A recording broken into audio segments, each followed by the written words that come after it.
এটা আমি মনে করি যে আল্লাহ তাআলা আমার একটা পরীক্ষা নিচ্ছেন এবং আমি চাই যে আল্লাহ তাআলা যেন আমার ধৈর্য ধরা পরীক্ষাটা ইলেকশন মতো রাখেন।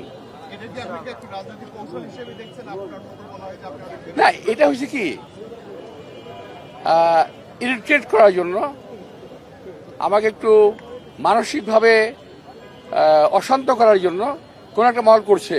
মানে ভাবটা এরকম যে আমাকে মারে না কেন, আমাকে মারে না কেন, তো আমি তো ওই জায়গায় যাবই না। কারণ তারা যে একটা সিম্প্যাথি ভোট নিতে চাচ্ছে, ওই সুযোগ আমি দেবো কেন? আমি খুব ভালো করে বুঝে ফেলছি এটা। আমার বয়স তো কম হয় নাই, ওদের মতো ওর আমার নাতির বয়স না ওরা, তো আমার তো এবার অভিজ্ঞতা হয়ে গেছে আমার।